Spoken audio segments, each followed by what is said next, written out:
We are back with a brand new video. What is good, Heat Nation? In today's video, we're going to be talking about something that has been kind of on my mind since the last couple of games for the Heat. So we're going to be talking about that, and make sure you guys stick around till the end of the video.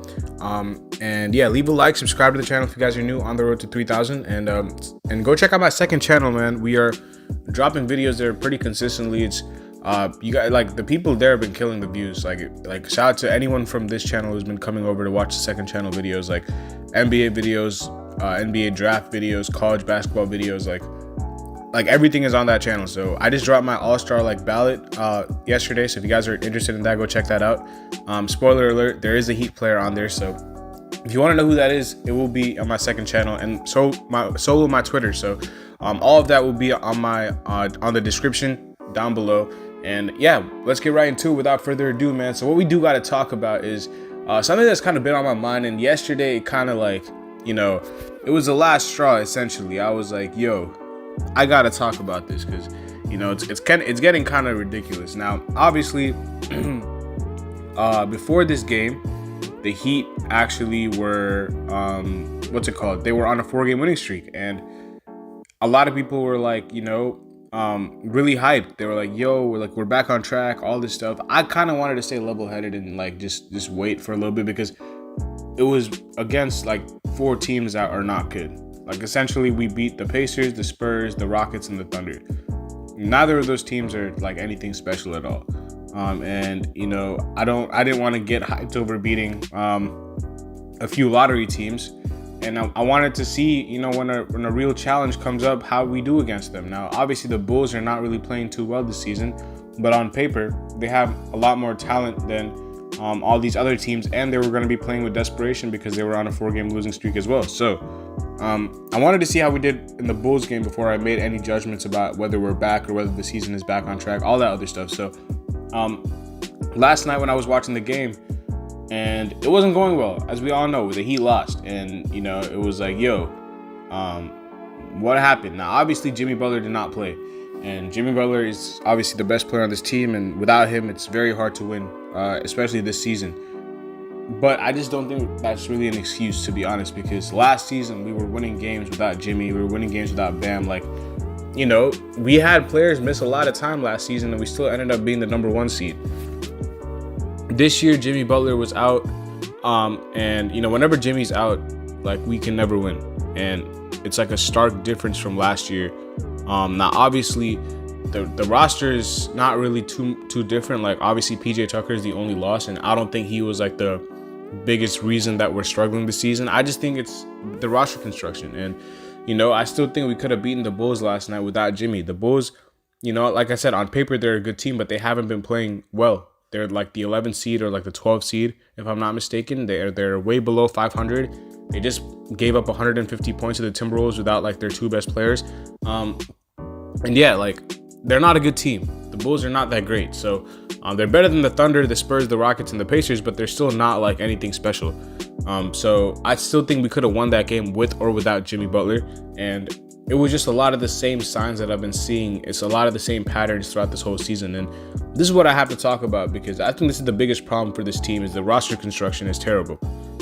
From top to bottom, apart from 4 players on this team, every other player on this roster is very one-dimensional, which means what I mean by saying that is, apart from the top 4 or the big 4, whatever you want to call them, Jimmy, Bam, Tyler, and Kyle, every other player on this roster cannot do anything besides either exclusively shoot or exclusively defend. We have very few players on this roster who can play both ways in a good or in an elite fashion. Kyle can do it good. Bam and Jimmy are elite. Tyler, he's not an elite defender or anything, but his scoring, he's probably the best pure scorer on this team, as far as 3 levels are concerned. So apart from those 4, if I'm naming players, Strus, exclusively a shooter. Robinson, exclusively a shooter. Martin, not really consistent at shooting, but he's a good defender. Gabe Vincent, another hot and cold shooter, but a good defender. Haywood Highsmith, hot and cold shooter, good defender. Dwayne Dedmon, I don't even know what he does. If someone can tell me what Dwayne Dedmon does, I will gladly listen to you and hear out your point. But to be honest, I don't even know if Dwayne Dedmon is a good shooter or defender. I don't know what he does on the court. He just runs around and does cardio, which is why Whenever Bam is off the floor, the plus minus of this team is so bad. And Dwayne Dedmon's individual plus minus is terrible. Like, this team just falls off a cliff whenever Bam is not there.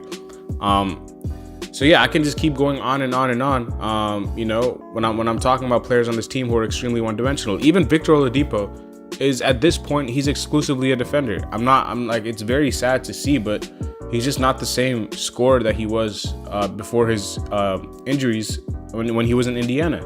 He's just not that guy. He's not even close to being that guy. And I'm gonna cut him a little bit of slack to just like make a judgment, like a concrete judgment about it, because I haven't really seen him play too much this season. It's only been like a couple of games, but from what I've seen, he just doesn't have the burst anymore. And to be honest, like, apart from his defense, like, which is elite, like, he's probably one of the best defenders on this team, which is why he's gonna get a lot of minutes. And like, if we make the playoffs, or in the play-in, apart from that, like, he doesn't really bring much to the table. You know what I'm saying? Like, offensively, he just doesn't really have it anymore, in my opinion. You know, we gotta wait and see, I guess, before I really like say that with full confidence. But from what I'm seeing right now, it's just, you know, it's just not good. And like, it's the same story with a lot of these players on this team. Like, they can either only shoot or they can either only defend, and it's like they're so one-dimensional that when the shooters are shooting and the shots are not falling, it's like the team can't win games because they rely so much on these guys to make shots. Like, Max Strus and Duncan Robinson, if like last night, they had terrible games.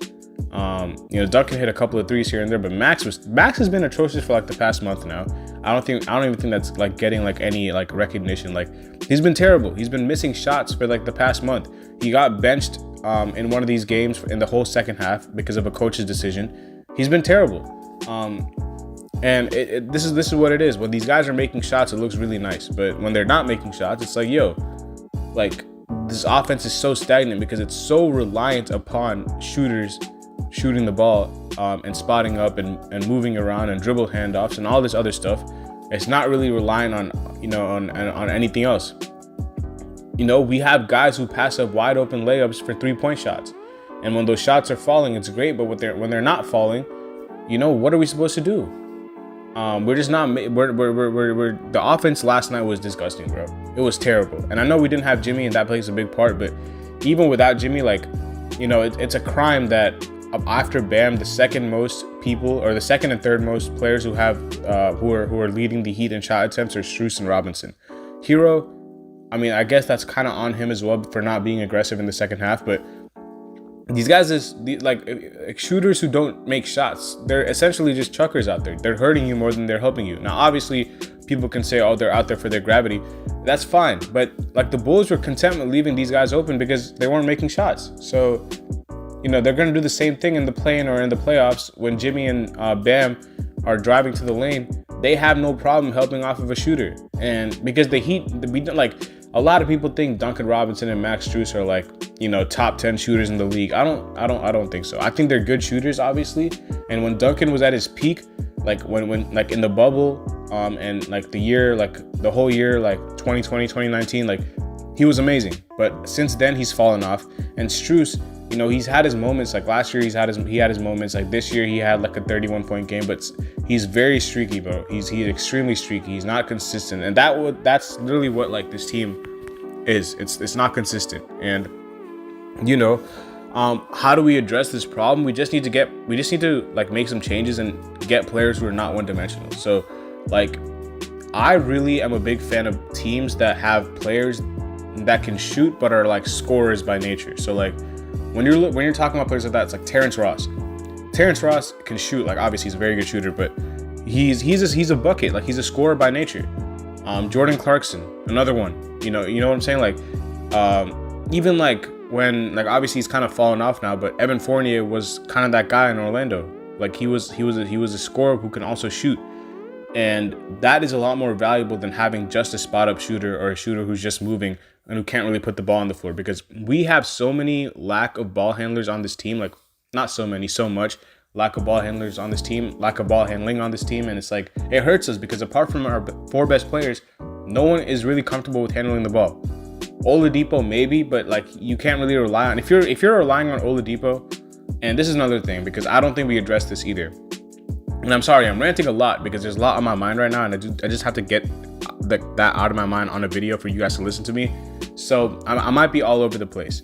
But a lot of people will be like, yo, like this didn't happen last year and we basically had the same team. Like how come the shooters like are so important this year than last year? It's like the shooters were also important last year, but the thing about last year is that Tyler Hero came off the bench and it was a lot more fluid because the starting lineup was Jimmy, Bam, Kyle, and two shooters. Like Strus and PJ Tucker were two spot up shooters. And PJ Tucker was also a really good defender. So that helped us a lot because not only like even when the shooters are not shooting well, you could always have Tyler like come off the bench and ignite you and like spark something. Now their plan for this season was to move Tyler Hero to the starting lineup, but for some reason, I don't know why, they didn't figure out a backup plan or a replacement for his sixth man role. They didn't even address Tyler's replacement, who would be Tyler's replacement to come off the bench when he moved to the starting lineup. And if they thought it was going to be Oladipo, I'm sorry, bro. Like, you're mistaken. Because Oladipo, number one, is extremely injury prone. And number two, when he's playing, he's just not the same player. And you cannot put that expectation on him and expect him to be Indiana Oladipo. That's just, you know, it's unfair to him, like, primarily, because, like, it's a lot of pressure on him. And number two, it's just unfair to, like, the Heat fans, because it's like, bro, like, we're not fooled. Like, we don't, like none of us, like, actually think that Oladipo is gonna be like prime Vic like soon. Like we all watch basketball. We're not stupid. Like it's crazy that like they didn't address the sixth man problem, because they it's very obvious when you move your sixth man of the year to the starting lineup, someone is gonna have to replace him off the bench, and they didn't bring anyone in. So that is a big problem. They have to get a sixth man. They have to get someone who can like score off the bench, like Malik Monk type players. Malik Monk is another shooter who can also score the ball and put the ball on the floor. They got to get some guys like this. They need at least one or two of these type of players who can just put the ball on the floor and get buckets when need be, but can also shoot the ball really well. And you can have one of them come off the bench if you need to. The second thing they need to address is they need a lot bigger athletic wing players. You know, Caleb Barnes, 6'5", 6'6". Haywood Highsmith's 6'4", like Haywood Highsmith, not 6'4", sorry. He's probably like 6'5" or 6'6". Like, these guys are not big, bro. Highsmith is not big. Martin is not big. And I don't really know how many other wing players we have. Like, Jimmy is 6'6". He plays a lot bigger than he is, but we don't really have any 6'8", 6'9", like big body athletic wing players. Like the Jeremy Grants, the Sadiq Bays, the Harrison Barnes. We don't have those type of players on our team that can play both ways as well. Like Caleb Martin, he's very streaky shooting. Like, I know he's leading the Heat in shooting percentage, but you can tell when something is like a real percentage when something is not. Like, Caleb Martin is not a shooter, like by he's not naturally a shooter.